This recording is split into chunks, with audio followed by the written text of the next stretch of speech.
Ladies and gentlemen, boys and girls, welcome to another amazing episode of the Pitchside podcast. And as usual, the lineup is amazing. Pratike, welcome back. Thank you so much, Naves. The viewers really enjoyed your opinion and your views of the game.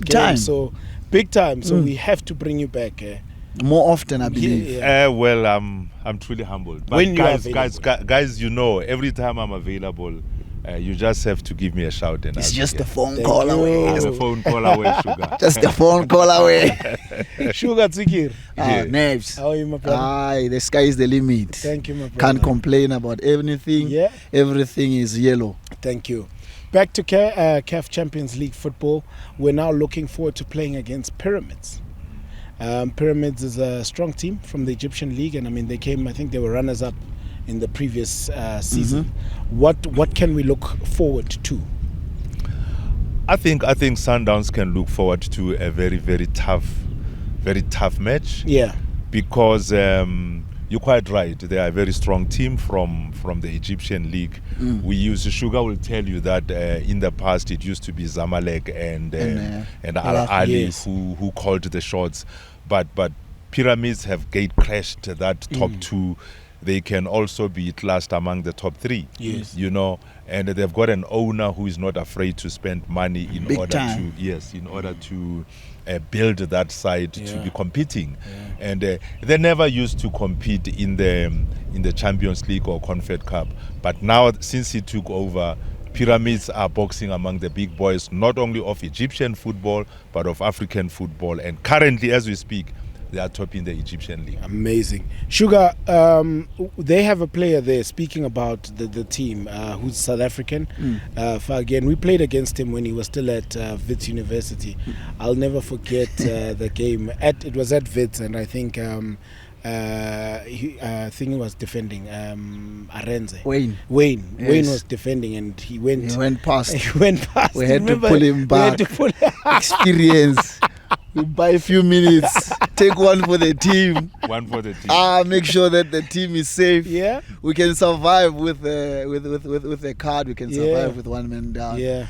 But like you say, Fakhri is an exceptional player. Yes. What is most interesting is that you've got South African players also playing in different teams in the continent. Yes. You've got your Fakhri in Pyramids. You've got your Pessi in Al Ahly. You've got Makudubela in Yanga. So that tells you that South Africans have changed their mentality of just playing in-house. Yes. And the people are now open to experience a different side of CAF Champions League with a different kind of atmosphere.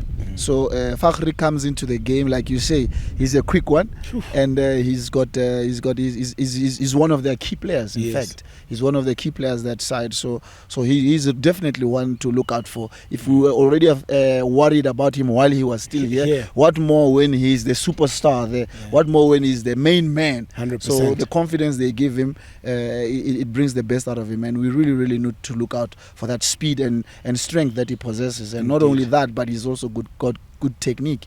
So we really need to look out for that. But it's Mamelodi Sundowns. We keep the ball. He doesn't have the ball. It's not a threat. No stress. just to off ramp a little bit before we come back to the topic. Sugar was talking about South Africans who are now venturing out of our comfort zone and going and joining other clubs across the continent. We know Pitso Musimani did it. He went to Al Ali, and we've got Morena Ramurebudi who is coaching in Botswana, Botswana Galaxy, and they're doing well as well. They are doing exceptionally well, beating Wydad Casablanca in Morocco. In Morocco for that matter. I think so. We should be proud of our people, and as Sugar says that we have our mentality has changed.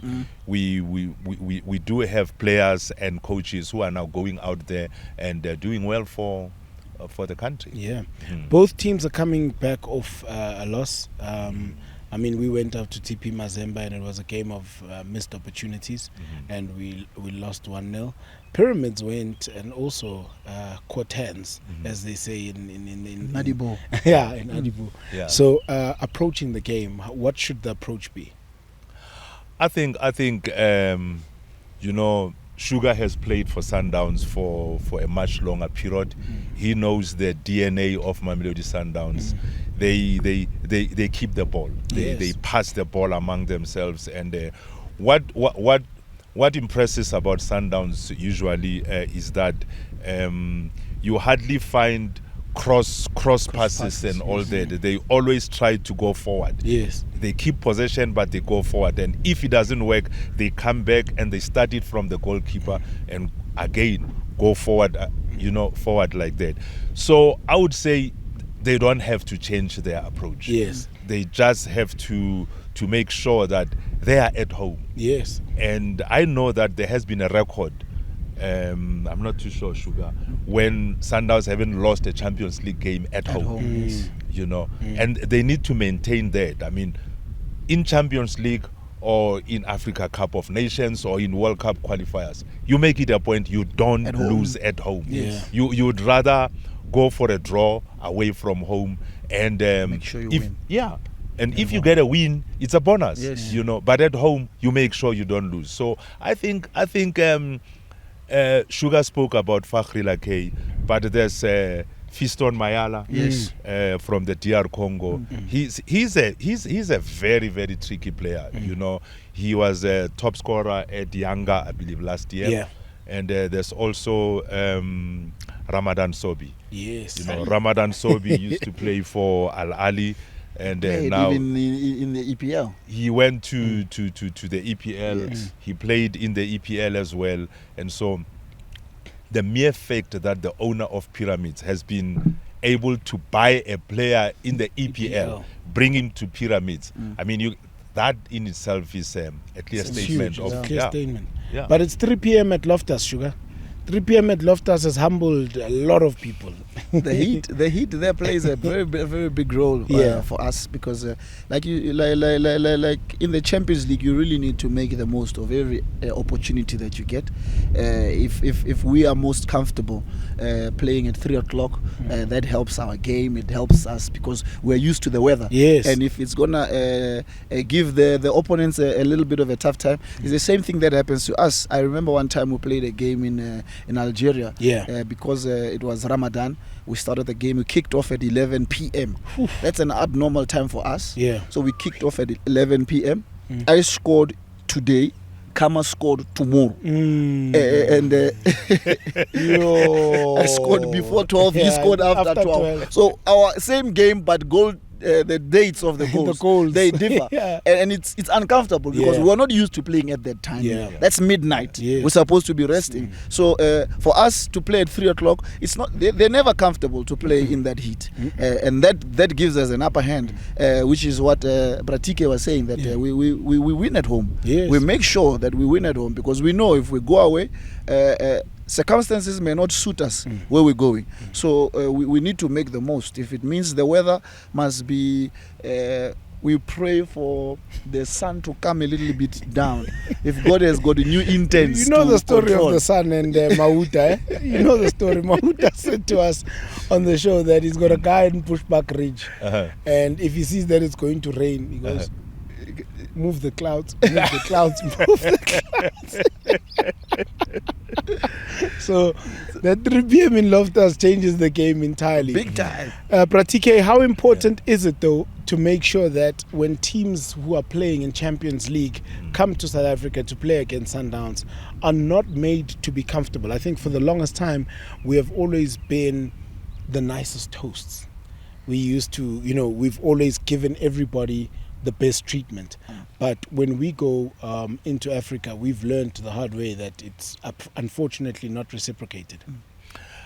I hear you, Naves, and I've also experienced it with the national team in the early stages of our return to international football in the early 90s. We used to be badly treated, like we would be put in a hotel that, I mean, really, you look at it, you say, no, I can't sleep in here.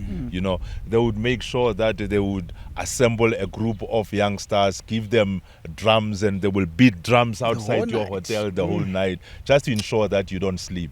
You arrive at an airport, a trip that would normally take you half an hour to an hour, you will be driven for 3 hours before you get to your hotel. And those, but we are South Africans. Yes. I think we are known for what is called Ubuntu. Yes. And I don't think we have to deviate from our culture and that is how we have been raised. Yes. You know, moyeng etlaka high, Etlaka high, rich, or understand. Yeah. That is us. And I think we need to make sure that we give them the best hospitality that we are renowned for.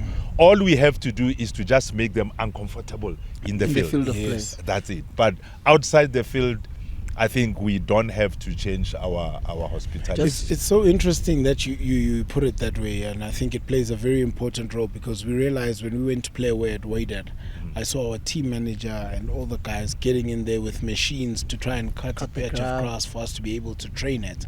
And it's the year 2023, but we're still dealing with those things when you go onto the continent. Absolutely. And there are some people outside outside South Africa, across the continent. To most of them, football is not just football. Yes. It's a matter of life and death. Yes. You know, we are fortunate, Sugar, in South Africa. You can go to a mall, you can take your daughter to a theme park where she can go on a jumping castles, and you can go to movies. You can, there are so many things. You can go to a place where Gold Reef City. Forget Gold Reef. I mean, you can go and sit with an opposition's fan and have a drink, and Yes. you guys can chill wearing your different regalia, and it's not an all-out war. You can go to a pub and grill and play snooker there. But in most countries, those kind of things are not there. The only form of entertainment is football. Yeah. So they take it serious to an extent that they will do all sorts of things just to make you uncomfortable. Whether it is accommodation, whether it is food. I remember, I don't know if it happened during your playing time, Sugar, but Banyana went to Nigeria and they were poisoned. They suffered from food poisoning. They had to be taken to hospital. It's true. And the game had to be postponed because half the team was in hospital. So the game was supposed to be played on a Sunday. It was postponed to Wednesday. Still, some of the girls were discharged from hospital on Wednesday, and then they were forced to go into the pitch in that condition without even recovering and all that. So it's just one example of how serious some people take football. It's another example you see. I'm not sure if you guys have seen that Santos in Brazil got relegated, yes. and the city is on fire. Literally, they're burning cars, they're burning things because of just what football means to them. Yeah, like Batike is saying that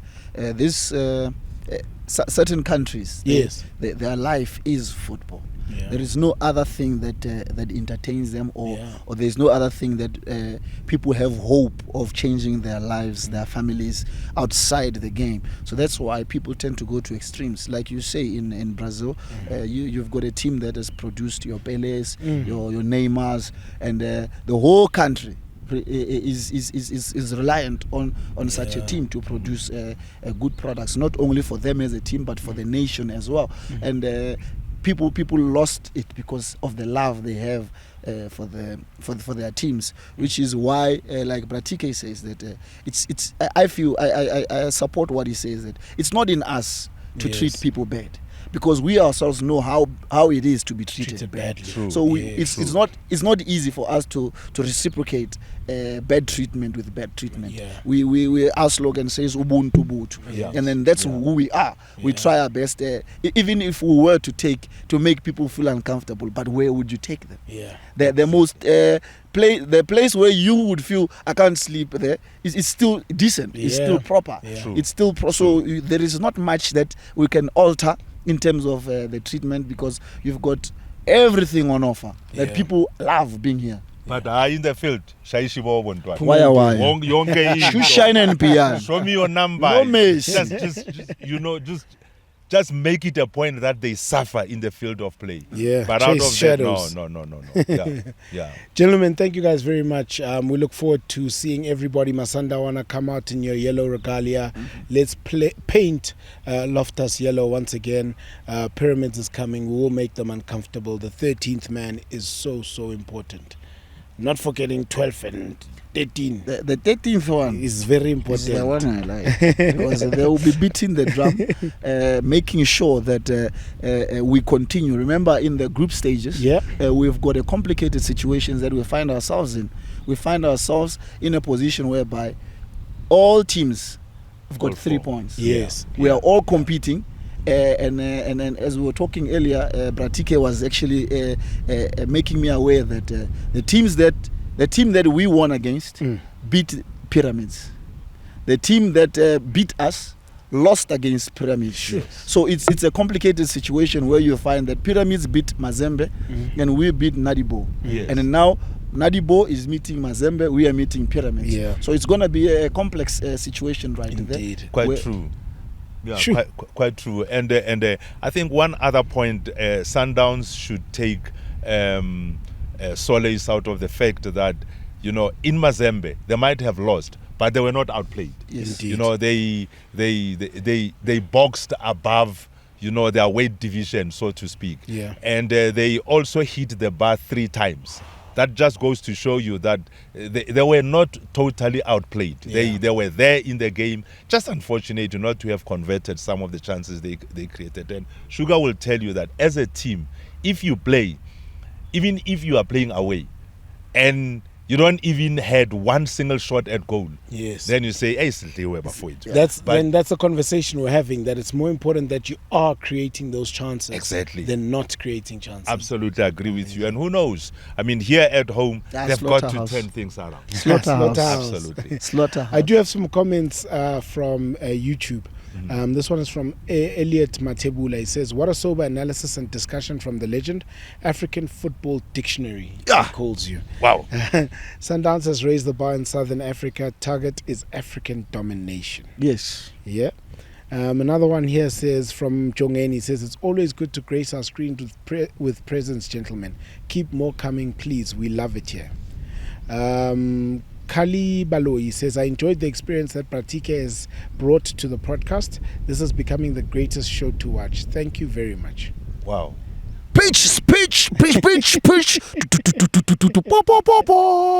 Pitchside. No, thank you very much, Bratike. We really do appreciate your knowledge. African Dictionary, as they call you now on the show.